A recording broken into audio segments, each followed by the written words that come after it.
warahmatullahi wabarakatuh. Kami dari kelompok 6 akan menjelaskan tentang mengidentifikasi biota yang terdapat di laut serta menjelaskan proses rantai makanan yang terjadi di dalamnya.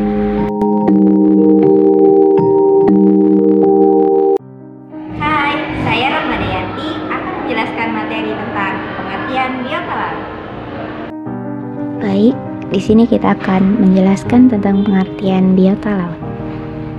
Menurut Kamus Besar Bahasa Indonesia, biota adalah keseluruhan flora dan fauna yang berada di suatu daerah. Sedangkan biota laut adalah biota yang terdapat di dalam laut. Dari pengertian menurut KBBI tersebut, dapat ditarik kesimpulan bahwa biota laut merupakan sekumpulan makhluk hidup berupa flora dan fauna atau tumbuhan dan hewan yang terdapat di dalam laut. Biota laut adalah istilah yang merujuk pada seluruh organisme atau makhluk hidup yang hidup dan berkembang biak di lingkungan laut atau air laut. Biota laut mencakup berbagai jenis makhluk hidup, mulai dari yang sangat kecil seperti plankton hingga hewan yang besar seperti paus dan hiu. Biota laut juga mencakup berbagai tumbuhan laut seperti rumput laut dan ganggang laut. Biota laut dapat dikelompokkan menjadi 5 jenis. Yang pertama ada plankton, zooplankton, bakteri plankton, nekton, dan bentos. Biota laut memiliki peran yang sangat penting dalam menjaga keseimbangan ekosistem laut dan memiliki manfaat bagi manusia, seperti sebagai sumber makanan, obat-obatan, dan daya tarik wisatawan.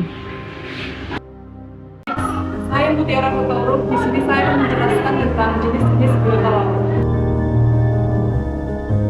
Berikutnya ada jenis-jenis biota laut.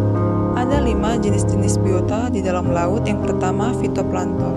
Fitoplankton adalah plankton yang terdiri dari organisme fotosintetik seperti alga dan bakteri fotosintetik. Mereka merupakan produsen utama dalam rantai makanan laut dan menghasilkan sebagian besar oksigen di atmosfer bumi. Fitoplankton terbesar di perairan laut dan mereka mengapung di kolam air karena struktur tubuh mereka yang ringan dan keberadaan pigmen fotosintetik seperti klorofil. Beberapa jenis fitoplankton yang umum meliputi diatom, dinoflagellata, cyanobacteria atau alga biru hijau, dan Coccolithophores. Yang kedua ada zooplankton. Zooplankton adalah plankton yang terdiri dari organisme hewan kecil yang berukuran mikroskopis atau sangat kecil.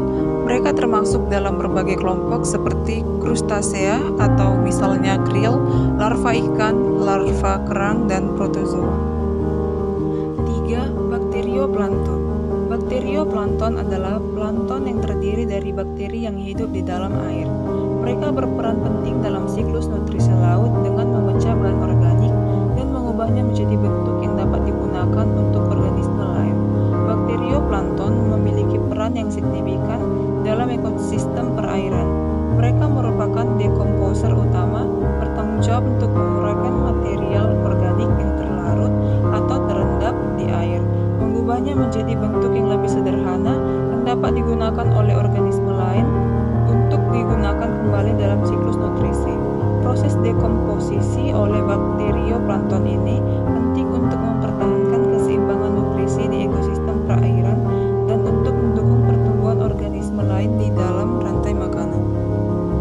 Yang keempat, nekton. Nekton adalah organisme yang dapat berenang secara aktif melawan arus laut, sehingga mereka dapat bergerak secara independen dalam lingkungan laut. Contoh nekton merupakan ikan, lumba-lumba, paus, hiu, dan penyu laut.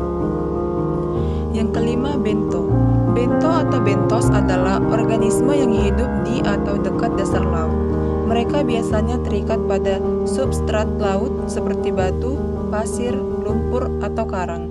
Contoh bento meliputi moluska seperti kerang, udang, kepiting, serta beberapa spesies ikan dan alga. Perkenalkan, nama saya Jihan Rahmawati dengan NIM 24 262685. Di sini saya akan menjelaskan mengenai komponen utama rantai makanan laut. Untuk rantai makanan yang terakhir adalah dekomposer, yang masuk ke dalamnya adalah bakteri laut dan cacing laut. Setelah kematian organisme laut akan terurai oleh dekomposer. Mereka adalah organisme yang mengurai bahan organik mati menjadi nutrisi dasar yang dapat digunakan kembali oleh produsen.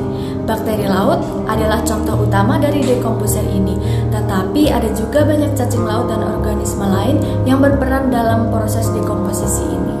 Dekomposer ini memastikan bahwa nutrisi dari organisme yang mati kembali ke lingkungan dan tersedia bagi produsen untuk digunakan kembali. Tanpa dekomposer, nutrisi ini akan terkunci dalam bahan organik mati dan tidak akan kembali ke ekosistem, mengganggu siklus nutrisi.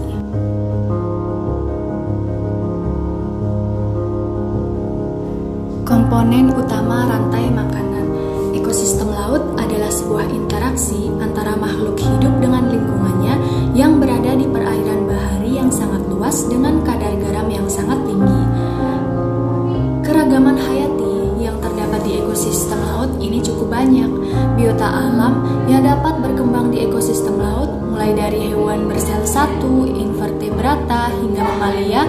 Setiap ekosistem memiliki komponen-komponen dasar yang membentuk rantai makanannya. Di laut, komponen-komponen ini berkisar dari organisme kecil yang menghasilkan makanan mereka sendiri hingga predator besar yang berada di puncak rantai makanan.